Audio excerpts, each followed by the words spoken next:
رب اشرح لی صدری ویسر لی امری واحلل عقدۃ من لسانی یفقہوا قولی۔ انسان کی یہ فطرت ہے اور اس کی نفسیات میں یہ بات جو ڈالی گئی ہے کہ وہ اپنے بارے میں زیادہ سوچتا ہے کہ میرے لیے سب سے پہلے ہو، کہ سب سے پہلے میرے لیے ہو جائے کوئی چیز۔ اور جیسے کہ کوئی چیز جو کھانے کا معاملہ ہو، پہننے کا معاملہ ہو، آرام اٹھانے کا معاملہ ہو، تو یہ فطرت ہے کہ سب سے پہلے وہ میرے لیے ہو۔ تو یہ فطرت جو ہے انسان کی، یہی اس کا امتحان بھی ہے۔ یہ اس کا امتحان ہے کہ وہ صرف اپنے بارے میں نہ سوچے بلکہ دوسروں کے بھی کام آئے۔ اللہ تعالیٰ نے اپنے حقوق جو متعین کیے ہیں، تو اس کے علاوہ اللہ تعالیٰ اس بات سے بھی بہت خوش ہوتا ہے کہ بندہ دوسروں کے کام آئے۔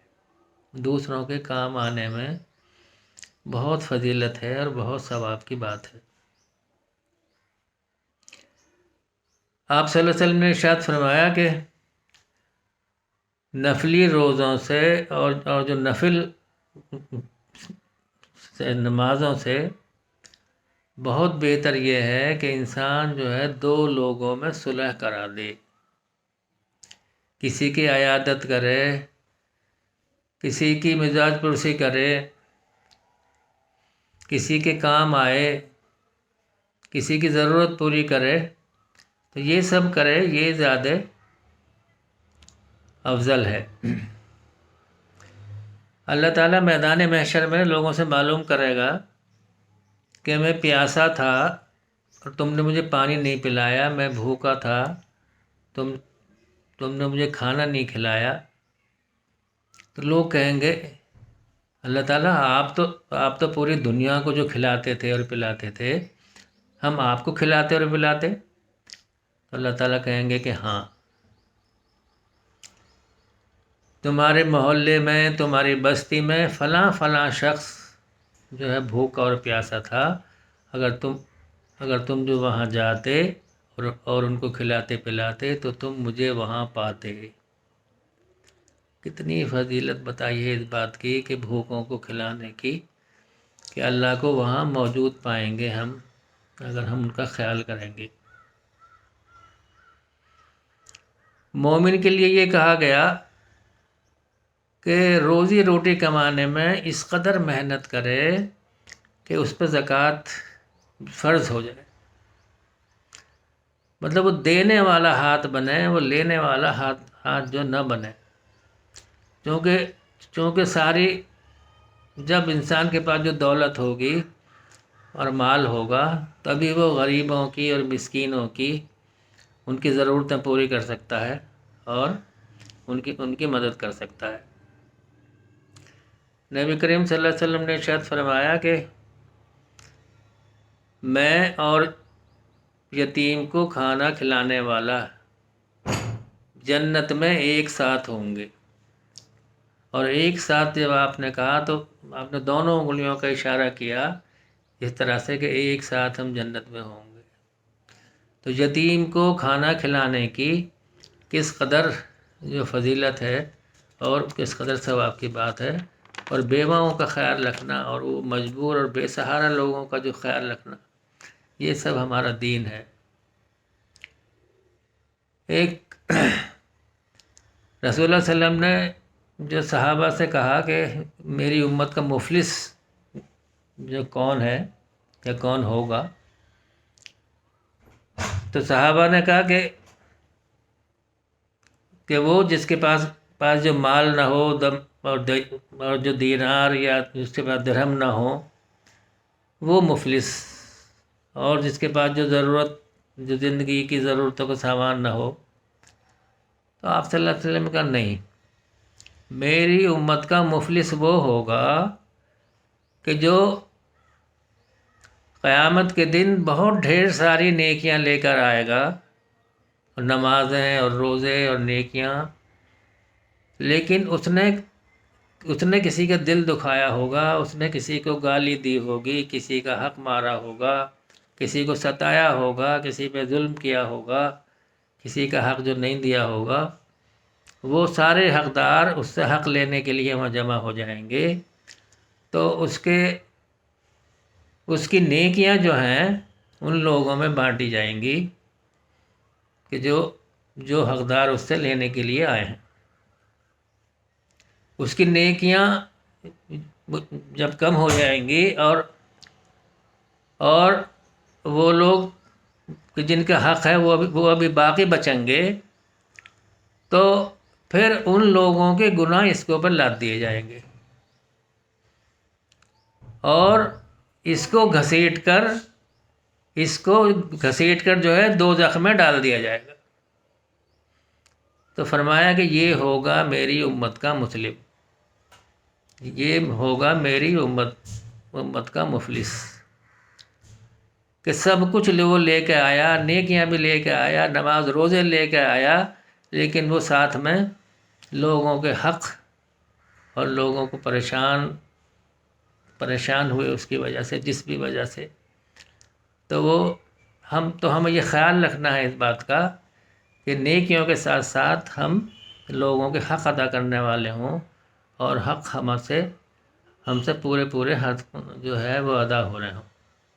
لوگوں سے ہمارے اچھے تعلقات ہوں، اچھا ہمارا رویہ ہو، اور سب سے بڑا حقدار ہمارے اچھے رویے کا، ہمارے سلوک کا جو ہے وہ ہمارے ماں باپ جو ہیں وہ ایسی نعمت ہیں کہ اتنا ہی بڑا ان کا جو ہے حق بھی اللہ تعالیٰ نے دیا ہے، اور یہ کہا کہ ان کے سامنے اف بھی مت کرو، کوئی تکلیف بھی اگر پہنچے کسی وجہ سے تو اف بھی مت کرو، اور ان کے لیے جتنا بھی اپنی جان لگا کے بھی ہم ان کی خیر اور بھلائی اور ان کے لیے جو بھی کر سکتے ہوں وہ ہم ان کے لیے کرنے والے ہوں۔ اس کے علاوہ ہمارے قریبی رشتہ دار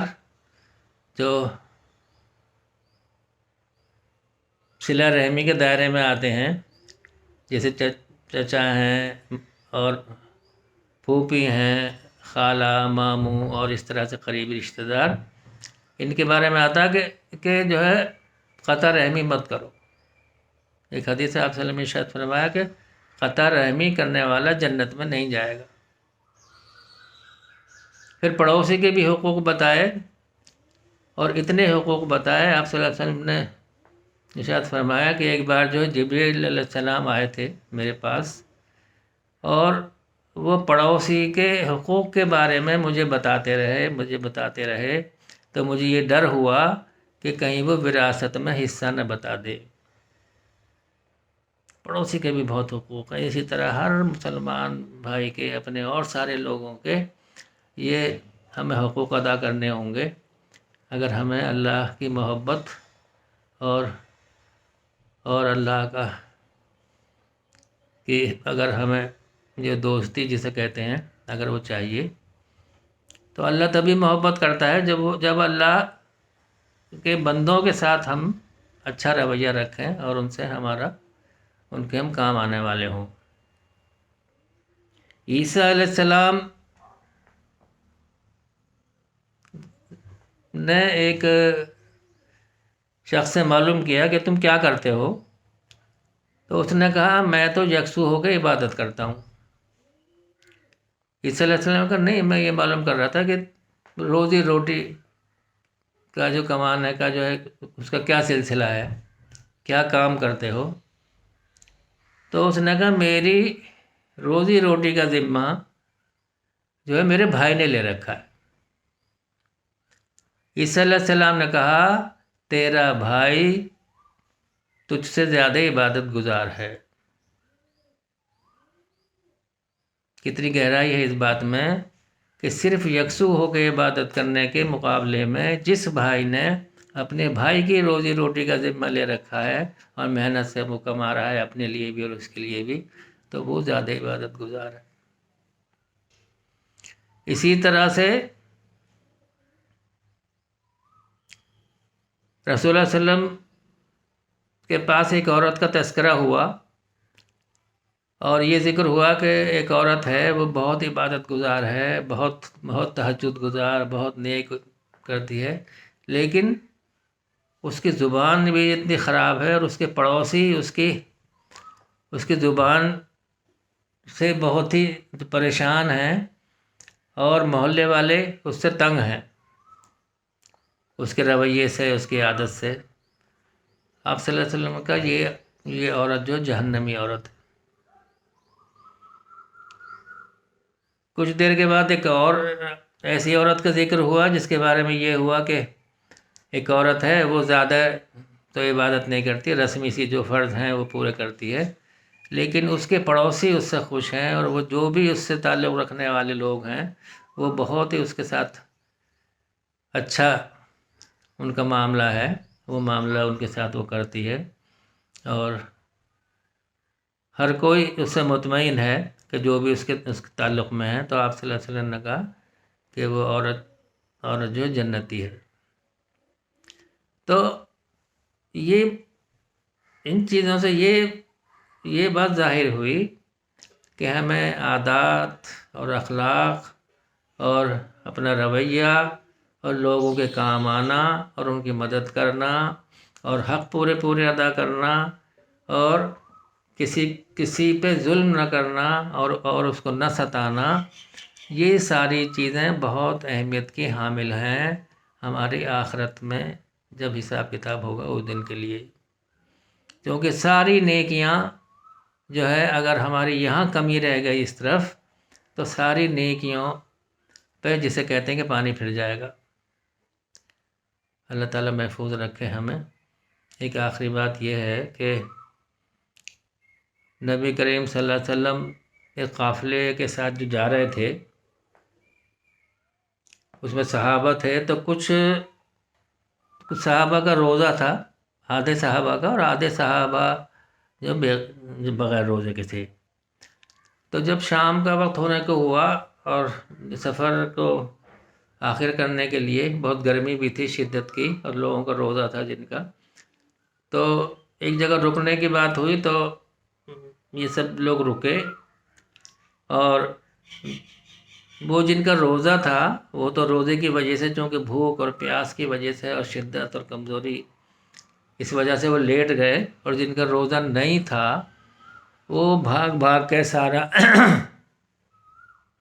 اونٹوں کو باندھنا اور خیمے لگانا اور ہانڈیاں چڑھانا اور لکڑیاں جمع کرنا اور کھانا پکانا،